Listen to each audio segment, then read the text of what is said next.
Hi, Get Your Teach On family. It's Amelia. I am so glad you are joining us for Merry and Bright, a night where we all get to come together and just speak joy into our lives. So I just wanted to quickly share with you, the Get Your Teach On team, we were sitting down thinking, what are some other ways that we can pour into all of you, all the educators all over who are part of this amazing community.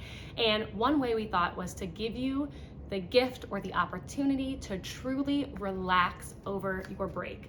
Whatever that may be, we want you to be able to soak up this time, recharging yourself, getting much deserved time off with family, friends, loved ones. So we wanted to offer you a way that you could walk into your classroom on your first day back from break and not have to worry about lesson plans and preps and all that stuff. So we did your plans for you. And this applies to you no matter what grade you teach, what subject you teach, we have something for you. So let me show you what is in this huge free pack. We did it focus on blizzards because I know not everywhere is cold in January, but just a good theme for a January month. And of course, in true educator style, there's a book for that. So the book, the read aloud, we kind of base this around, but you don't need to do this read aloud, but it's a great way to kick off these lessons, is the book Blizzard by John Rocco. Now, going off of this, if you are self-contained, these are your lesson plans for the whole day. If you are departmentalized, you guys could divide these up. The math teacher teaches the math lesson and so on and so forth. But this is the read aloud that we reference in the reading lesson and then is a great reference back in any subject. So let me show you a little bit of what is in this freebie that you can expect to go with this book, or like I said, to go with any Blizzard themed book. So for each subject area, there is a lesson plan done for you. So not only are your activities done, your plans are done. So your reading lesson, they all look like this. So for your reading lesson, you are focusing on problem and solution, text structure, as well as comparing text. Now, keep in mind, there's something for you no matter what grade you teach. These are scaffolded activities and there's different options. So real quick, for reading, problem solution, to kick off the lesson or asking your students, posing the question to get them to think, what problems might they face if a blizzard was coming to their town. They are completing problem snowflakes, having a snowball fight, picking one up and writing a solution to that problem.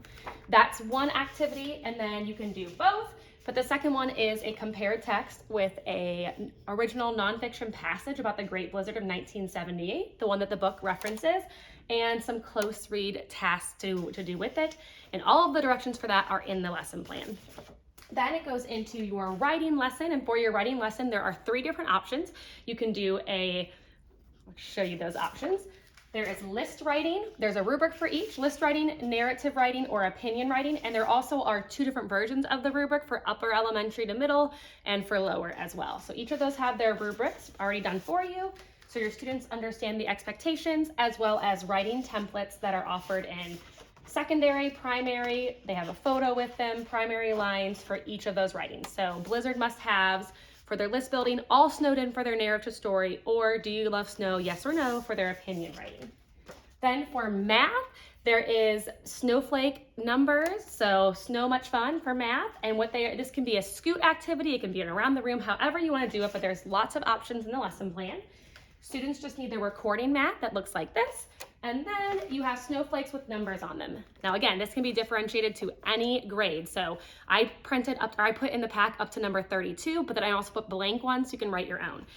Whatever operations your students are working on, need review on, that's what you're gonna use. So for example, if you had the 12 snowflake, you're gonna take clothespins, and all you have to do, and again, you can do this ahead of time or differentiate and have your students fill out the clothespins. So if 12 was one of your numbers and you're working on multiplication, you might put 6 times 2 on the clothespin, like so. And then students during that time would add any clothespins to their snowflake that work for that math fact. And again, can be used with any operations, addition, subtraction, multiplication, division, whatever that is. They record their answers, they write the number snowflake and record all the equations that go with it on their mat. All right, like I said, there's lots of numbers for you. Then for science, there are 2 options for science. There's a science experiment, which is a snowstorm in a jar. Just need like 3 or 4 simple ingredients. Directions for that are in the lesson plan, as well as an activity for students to fill out as you do the experiment, and vocabulary cards for words to go with that experiment. Second science option is a STEM lesson. This is building a snow shovel STEM. So again, directions for teacher in here, And then your students get their STEM packet that follows the process of the problem, the ask, and the design, and all of the activities they need to complete the STEM challenge and reflect. Last lesson of the Blizzard Day that you have is your social studies lesson, which focuses on geography and map skills and geographical landforms. It's the 5 regions of the United States, options to differentiate in the lesson plan. Students can just complete the map, work on their map key skills, coloring and labeling. There's a colorful map for you to use as a teacher. And then there's an extension activity based on your grade where they have 2 different options where they are cutting out and labeling with flaps the different regions in the United States based on climate, landforms, and cities and landmarks. So again, a full Blizzard Day plan for you so you can relax, enjoy break, and know that we love you and we're here for you.